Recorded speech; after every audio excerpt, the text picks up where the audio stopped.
Bismillahirrahmanirrahim. Assalamualaikum warahmatullahi wabarakatuh. Halo teman-teman semua. Baik, di kesempatan kali ini kami akan memberikan kabar baik kepada teman-teman honorer berkaitan dengan penataan non-ASN di tahun 2024. Karena dari berita yang kami dapatkan pada saat rapat kabinet Merah Putih pada tanggal 6 November 2024 ada penjelasan yang disampaikan oleh Menpan RB saat menghadiri rapat kabinet tersebut yang membahas terkait dengan penyelesaian honorer jadi ASN P3K. Oleh karena itu, silakan disimak video sampai selesai untuk mendapatkan informasi dan penjelasan selengkapnya. Baik teman-teman, langsung saja. Berkaitan dengan penataan non-ASN tahun 2024, hal ini sudah disampaikan oleh Kemenpan RB pada saat raker dengan Komisi 2 DPR RI beberapa waktu yang lalu. Yang mana pada program 100 hari Kemenpan RB, di situ disebutkan untuk penataan non-ASN itu masuk ke dalam prioritas ketiga untuk program 100 hari Kabinet Merah Putih, khususnya di Kementerian Pan RB, teman-teman. Nah, untuk lebih jelasnya di sini ada penjelasan langsung dari Menpan RB pada saat hadiri sidang Kabinet Paripurna, yaitu Kabinet Merah Putih. Menteri Rini pastikan Kemenpan RB akselerasi program 100 hari. Nah, ini teman-teman dari dokumentasi yang kita dapatkan ataupun dimuat di dalam berita Menpan RB. Di sini disampaikan Menteri Pendayagunaan Aparatur Negara dan Reformasi Birokrasi Bu Rini Widiantini menghadiri sidang Kabinet Paripurna SKP yang dipimpin langsung oleh Presiden Republik Indonesia Prabowo Subianto. Nah, di Istana Negara pada Rabu 6 November yang lalu, dalam kegiatan tersebut Pak Prabowo memberikan sejumlah arahan kepada para Menteri Kabinet Merah Putih berkaitan dengan pelaksanaan tugas di masing-masing instansi. Nah, ditemui usai SKP, Menteri Rini menyampaikan bahwa Presiden Prabowo Subianto dalam arahannya meminta seluruh menteri pada Kabinet Merah Putih dapat fokus menyelesaikan target-target kinerja yang diakselerasi dalam 100 hari. Dalam hal ini, Kemenpan RB memiliki peran strategis untuk memastikan tata kelola yang baik dan optimalisasi SDM, serta pengisian jabatan ASN di Kementerian Negara pada Kabinet Merah Putih dapat berjalan dengan efektif.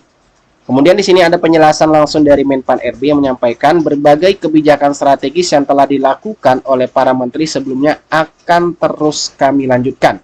Namun, kami akan melakukan penyesuaian dan akselerasi agar sejalan dengan visi misi Bapak Presiden Prabowo dan Bapak Wakil Presiden Gibran khususnya dalam 8 misi Astacita, ujarnya.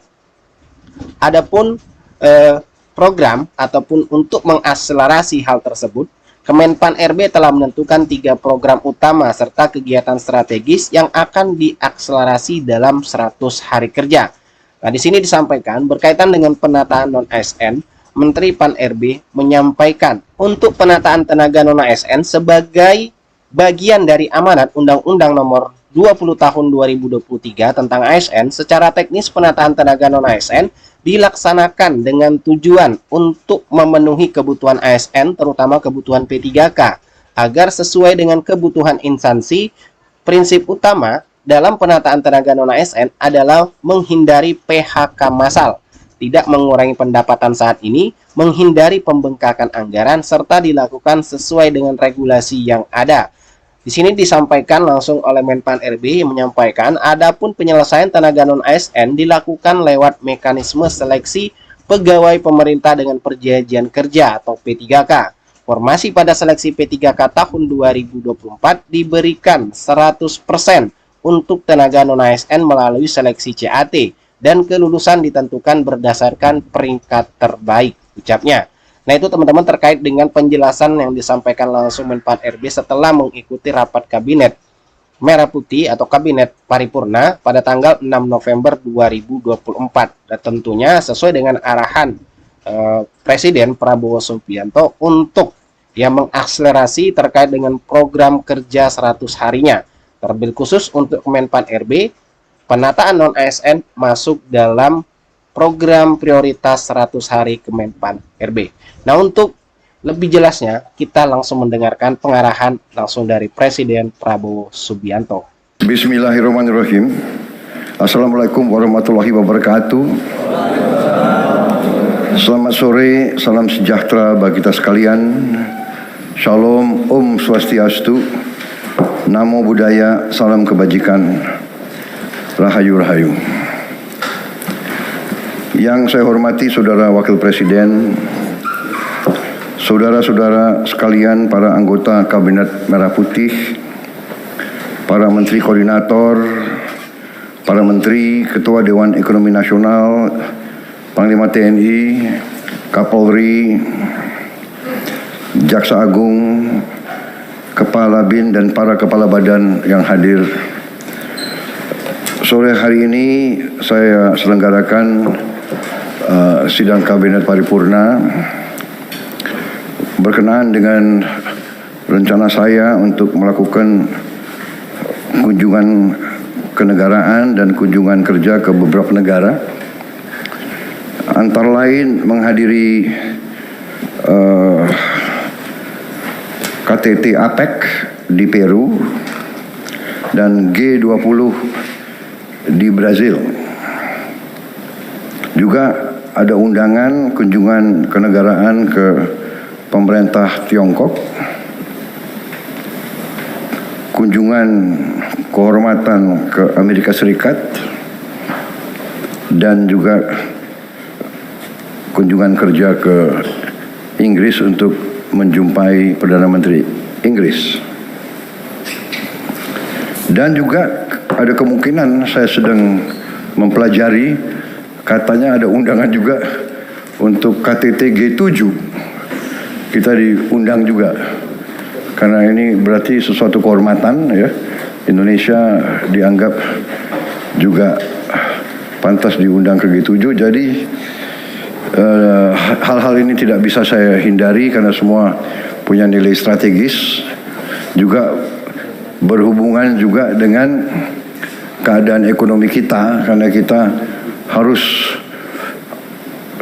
berunding, harus juga menggali potensi-potensi yang ada dan menyelesaikan masalah-masalah yang krusial dan yang strategis dengan kelompok-kelompok negara tersebut yang bisa dikatakan merupakan blok ekonomi yang sangat penting, sangat krusial untuk kelangsungan hidup ekonomi kita.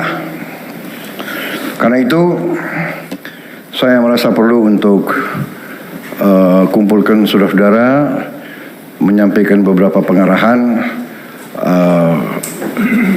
selama saya sedang berada di luar negeri. Tetapi saya kira dengan teknologi sekarang, ada Vicon dan sebagainya, jadi hal-hal yang saya anggap penting kita bisa melaksanakan suatu pertemuan melalui video conferencing. Dan saya juga menyampaikan ke saudara-saudara, jangan ragu-ragu kalau ada masalah apapun. Kalau saudara sudah menyampaikan ke Menko, tapi saudara masih ingin suatu kejelasan dari saya, jangan ragu-ragu untuk menghubungi saya. Juga jangan juga ragu-ragu untuk telepon saya terbuka. Saudara-saudara boleh telepon langsung, ya. Kita tinggalkan sekarang hal-hal yang terlalu protokoler, terlalu feodal. Tidak ada. Kita ini adalah kolega, kita mengabdi sama-sama ke rakyat. Saya menduduki posisi mungkin bisa dianggap pemimpin daripada tim kita. Ya, memang saya mandataris, saya menerima mandat dari rakyat bersama Saudara Wakil Presiden, tapi kita adalah sama dalam kewajiban tanggung jawab kepada rakyat. Jadi silakan gunakan teknologi, ya. Tetapi tentunya hal-hal yang rawan tidak perlu lewat telepon, ya kan? Ini zaman modern, ini banyak telinga yang ingin dengar, ya kan? Jadi, tapi kalau saudara ingin menyampaikan hal-hal yang penting, silakan, ya. Saya membuka pintu.